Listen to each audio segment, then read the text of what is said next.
We are back yet again on the thiccmaninc podcast, this week in video format, a welcome change for you dear viewers at home. And we have a variety of things to talk about this week. The Russel Wilson contract, the Carolina Panthers' interest in Baker Mayfield, a special man in Oracle Arena. But first, we are going to talk about fantasy football, a topic near and dear to all of our hearts. And while we could say, oh, such and such is going to be the best player in all fantasy, you need to draft this guy in the first round, we're going in a slightly different direction. Everybody knows great fantasy teams are built in the back half of the draft. Good managers draft great players in the 11th round, maybe not that late, but they get players back in the draft who have top 5, top 10 level production. So we are going to give you our two biggest sleepers in fantasy football for the coming 2022 season. And my biggest sleeper is near and dear to my heart. I know he's near and dear to your heart, Tristan, but we all know there are 5 really good tight ends who are going to go off the border. There's going to be the Kelseys, the Kittles, the Wallers, the Pitts, and some would say, okay, the big 4, and of course Mark Andrews, assuming that Lamar Jackson stays in Baltimore. But I would like to add a 6, someone who is going to match these guys in production. Not quite eclipse them, but match. I'm of course talking about Jacksonville Jaguars great Evan Ingram. And Tristan Kilgannon is going to laugh at this because he is an uninformed student. But you look at Evan Ingram, he is in a great situation to have a breakout season. There's not much competition in the tight end room. Trevor Lawrence is going to have a breakout season. It is going to be a very solid fit for the tight end. He's already made the Pro Bowl once. Doug Peterson is synonymous with effectively using his tight ends. You look at the offensive Doug Peterson has led. Every year when he's an offensive coordinator or head coach, with the exception of one, the tight end has been the leading receiver in his room. Granted, those tight ends were Travis Kelce and Zach Ertz, which does help the production, but I think Evan Ingram is going to see a lot of usage. He's an athletic freak, he's got good hands except when he doesn't, and he is going to greatly boost the stock of Trevor Lawrence. I think Evan Ingram is going to match the production of at least a few of these guys, particularly Waller, because Waller's a bit on the low end side of these 5 tight ends. But expect about 800 yards and at least 8 touchdowns from Evan Ingram this season. Well, you know what this sounds a lot like? I don't know if you remember this podcast or whenever we recorded this, must have been a year or 2 years ago. And this sounds exactly like I was at that point in time. And I got made fun of to the ends of the earth from you after whichever season. This might have even been 2 years ago at this point, when I said, imagine what Andy Reid would do with Evan Ingram in his offense. And I said that I lauded Evan Ingram because of how athletic he is. But then we always forget the fact that he is incapable of catching the ball. He's incapable of holding on to the ball after the catch. And even though he's an athletic freak for his size, you're calling the Jaguars situation a good one. The Jaguars haven't been a good situation since the inception of their franchise. They've been good for maybe one for the season. Quarterback. Don't get me wrong; they're not a winning situation by any means, but it's a good situation to be a tight end. And Evan Ingram, I mean, he's been in better situations. No, he is not. No, he is. He's been the number one tight end on the team on the Giants every single year he's been in the league. He had better receivers around him. Quarterback throwing to him every single time. I'm judging off Trevor Lawrence's last season. How much worse is he than Daniel Jones? Last season is better than any passing season Daniel Jones has had. Stop it. Either way, he's had better receivers around him almost every single year, with the exception of last season compared to the current Jaguars roster and depth chart. Either way, I don't really see him as a sleeper. I'm definitely not drafting him, mostly because of the pain of having to watch him ruin or not be that good on the Giants. But when it comes to fantasy football this season in general, it's kind of a weird year. I think there's a lot of players that aren't getting drafted as highly as we might have expected them to, even in the first and second round. Nick Chubb is going in the second. I think he's the 19th player, on average, the 19th player drafted. And personally, I would rather have him over guys like Javonte Williams, DeAndre Swift, Alvin Kamara, who may miss games due to his, pending assault. We don't know how that's going to go. Najee Harris and even Dalvin Cook. So I think even at the top of fantasy drafts, there's a lot of room for debate, and you could even call Nick Chubb a sleeper to an extent because he's going in the second instead of the first. But a player that I want to focus on, another running back in the NFL, is Darrell Henderson. I think he's being wildly underrated, and I think it is pretty absurd that his partner in the backfield, Cam Akers, is the 18th running back off the board. He's being drafted as an low-end RB1, high-end RB2, which I think is kind of absurd, especially when you consider that Darrell Henderson is the 43rd running back off the board. He's getting drafted in the 10th, 11th, and 13th rounds. I'm assuming in some leagues he's probably not even getting drafted. And when you compare both players' production, Darrell Henderson is the better player when healthy. In 2020, when they were both on the field, Cam Akers had 625 yards, Darrell Henderson had 624 yards on less carries. He averaged 4.5 yards a carry. Cam Akers averaged 4.3 yards a carry. And then when you take a look at just this previous season, Darrell Henderson was the lead back for the majority of the year because of Cam Akers' Achilles injury. And he was very good, I think, in the offense. 4.5 yards a carry, finished with 688 yards, 3 touchdowns. And then I think he got injured in week 12 and wasn't able to play basically the rest of the season. Cam Akers stepped in the playoffs. I think he also had like 5 carries in week 17, and his playoffs were abysmal. He had 2.5 yards a carry, fumbled twice against the Bucs, almost blew that game. So the fact that Darrell Henderson is getting drafted as the 43rd running back in most leagues, I think is kind of absurd, especially when you take into account that Cam Akers is getting drafted as a starter in fantasy, and Darrell Henderson isn't going to be Jonathan Taylor. I think his health over the last 2 seasons has been concerning. He's missed, I think, 4 games basically each of the last 2 seasons. To me, it's crazy people are valuing Cam Akers so high, but not Darrell Henderson. This is a difference between you and me in mindset, Tristan. I find someone who is in the dumpster, and I say this dumpster diver is going to be a top 5 tight end. You find someone who is a 43rd running back, and you say he's going to be a solid running back too. Some of us take bigger shots, but I agree with you to a certain extent. I think Cam Akers is a wee bit overrated at 18. I think his production, when he was healthy, wasn't quite top level, but I do think they will defer to him over Mr. Henderson when it comes to running the ball, if we're being honest. And besides that, he's not going to be the number 1 option in the air. He's not going to be the number 2 option in the air. He might even be the number 3 option in the air, depending on what Akers does in that aspect. So I don't quite get why you're as high on him. When you take a look at last season on a per game basis, he played in 12 games, so he missed out on 5 games. And it is a concern that he's not able to, make it all the way. But he was on pace to have 1,000 yards. He was very consistent, dropped 10 plus points a game. I would know because he was also on a couple of my fantasy teams. So I just think it's kind of weird that how productive he was last season, especially during the regular season, that he's kind of he's an afterthought in a lot of people's fantasy drafts this year. Guys getting drafted in front of him that I don't think will be touching the ball nearly as much as he will be. It's also an issue with the whole running back by committee thing, and they're both good players, but realistically, think of the teams in the NFL which do that, and how many of those players would you really want on your roster as a running back 1? The answer is only Nick Chubb, I'd say, because the other high-end running backs don't do that, and even the mid-level ones don't quite do that. Having that other guy in the backfield is going to take away points. But I'm not going to get into it with you. We have other things to talk about, but I do think both those guys will have much better value than when they get drafted, particularly Evan Ingram, who might not even be drafted in most people's leagues because they are blind haters who do not appreciate the greatness of Doug Peterson. And hey, when we make a fan, because we'll probably make a thiccmaninc fan. Are you going to finish second to last in this one again? Are you going to draft Evan Ingram again? I don't think I drafted Evan Ingram gonna draft first him this time. Why would I draft someone who has Daniel Jones passing the ball? And of course I'm going to draft him. That is very true. I'm not going to draft him high because if I'm drafting him high, he's not a sleeper now, is he? A young man has been struck down by the horrible NBA and grievous misappropriation of justice. A fan dressed as Klay Thompson infiltrated Chase Center by the player entrance. It's not just a fan, he's a pretty well-known YouTuber. He is a fan.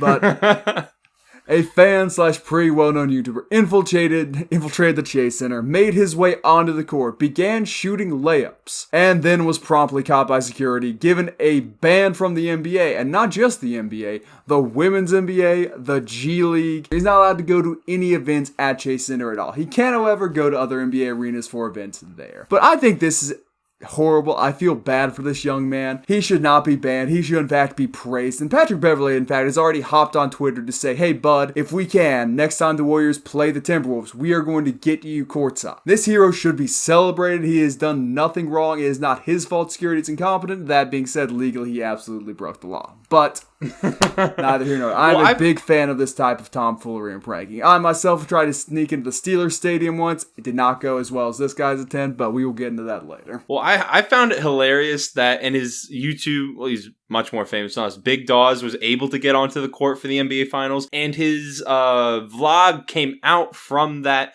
whole experience and that whole trip. When you watch him entering the arena, he's not even questioned by security. There's very little check. He goes through the metal detector, whatever that thing is called. He puts his it looks like an airport security type thing. I don't know what any of that equipment's called, but he goes through that, not even questioned, walks through the building, makes it to the court. No one talks to him. He his intentions weren't even in the wrong place. He jokes about going to the locker room. Obviously, they didn't go into the locker room. They step onto an empty court where there's no one, and then they exit when they're asked to leave. It's more so embarrassing for the head of security and the fact that he might lose his job. The worst look for the security, this dude rolled up in game pants and a hoodie, and that's just not how players walk into the arena. We've all seen the extravagant outfits guys like Westbrook wear, and while most guys don't dress like that, they still dress up a little bit. This guy looked like he was ready to play, pop the shirt off, take a few shots in the first quarter, but no, they just let him walk right past. I think it ultimately speaks to how generic of a guy Klay Thompson is.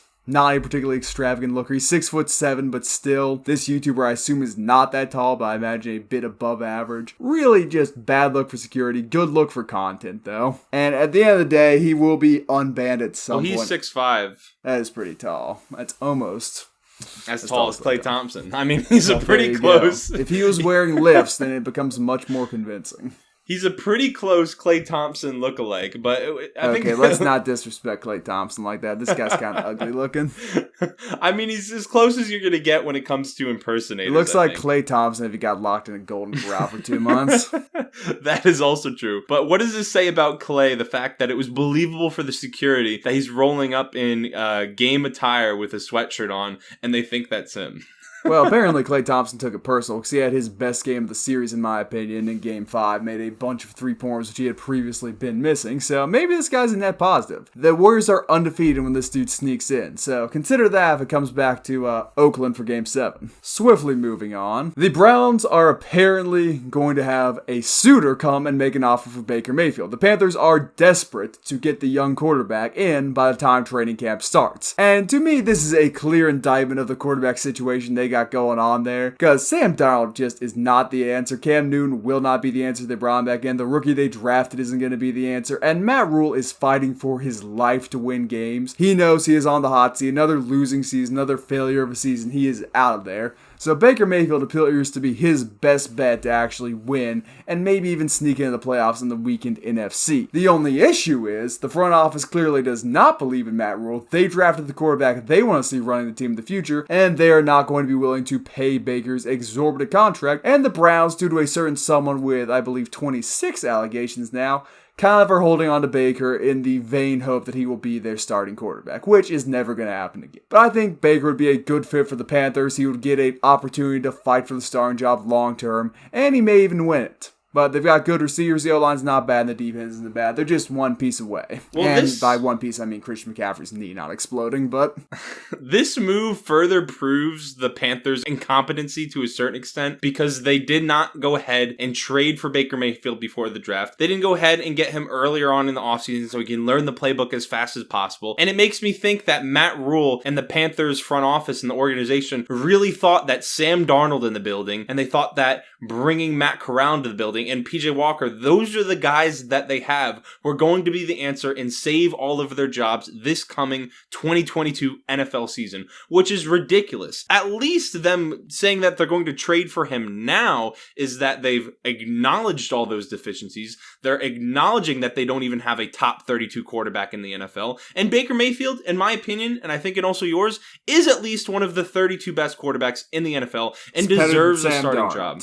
He's better than Sam Darnold. He's better than Sam Darnold. He's better than PJ Walker, who was a nice XFL no story. XFL disrespect, come on. And he's going to be better than Matt Corral, who only threw RPO passes for Ole Miss last season. So I think it's a good move. It is also beneficial, like you said, to Baker Mayfield because it gives them opportunity to start. It's also a 1-year rental for the Panthers if it doesn't work out, so they can cut ties with Matt Rule, cut ties with Baker Mayfield. It's a win-win for the Panthers. Now, I do think it's a little weird that they're arguing over salary. That sounds what is stopping the trade from going through. It sounds like they've almost agreed on compensation, and they're just arguing over who's going to pay the remainder of the contract, which doesn't make sense to me because the Panthers really need him if they want to be successful this season. They have the cap space, and the Browns, I mean, they can't really do anything with him either way. So if I'm the Panthers, I'm trying to get as much the Browns to cover as much as possible, but that wouldn't be a deal breaker for me. And I think the Panthers are going to have to bend the knee. The Panthers not being willing to go out and spend the $29 million is a sign they do not have an abundance and confidence that Baker Mayfield will lead them to wins. It's $18 million now. Where do you get $29 million? Excuse me. Willing to spend the $18 million on Baker Mayfield shows a lack of confidence in Mayfield's ability to go out there and win them games. I'm pretty sure they all think, okay, he's better than what we got, but at the same time, is it really worth taking on this contract for 1 year for what could at best be mediocrity? So that might be a disconnect between ownership, coaches, front office. I don't know. I think the deal will eventually happen, but I think the Browns are going to have to bite the bullet and take a little bit of that contract on. Baker may have to threaten to become allegation number 27 and 28 if they don't, but we'll just have to wait and see. The best thing that can happen... well, actually, no, that's not good. Never mind. Yeah. Oh, I know where you were going. I don't think you know where I was going. I think I know where you were going, but we're not going to get into that.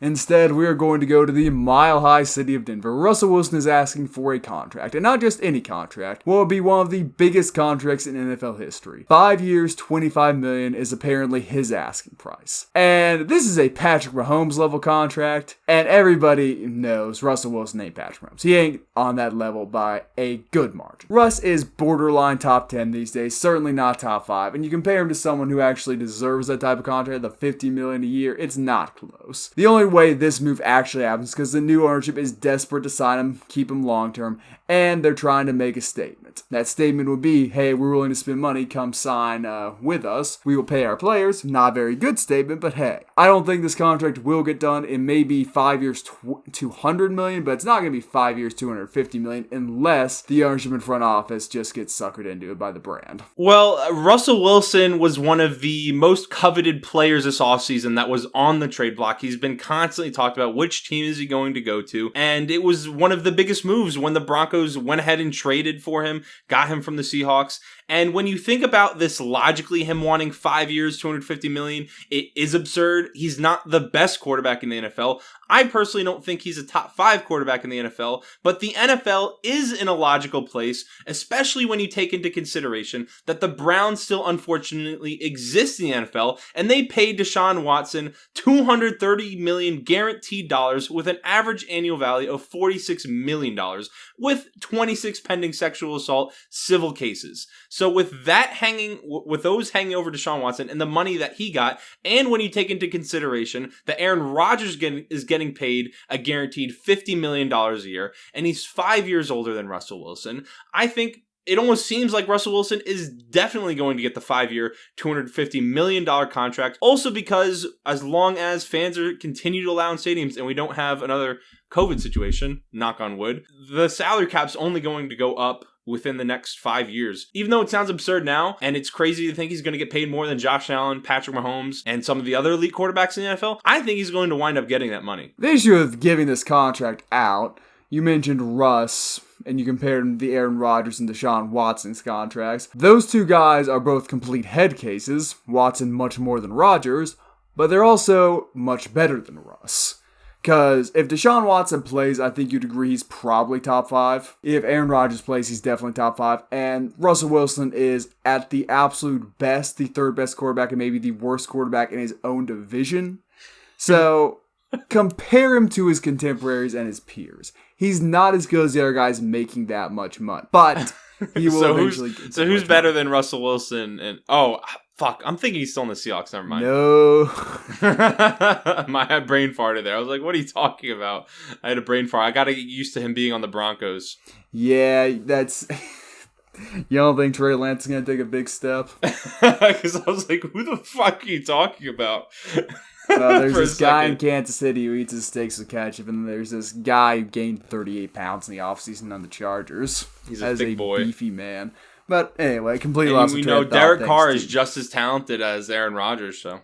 Yeah, what type of idiot would say that? Anyway, that has been our show. As you can tell, I'm a bit disoriented, mainly because my eyes are completely dilated and I cannot read my notes, neither here nor there. But thank you for watching, thank you for subscribing, thank you for sharing and liking, yada yada yada. We are doing a giveaway at 1K subscribers, so if you're still here and not subscribed, go ahead and hit that subscribe button, comment down below for a chance to win. You are all tremendously appreciated. I hope you have a sensational week.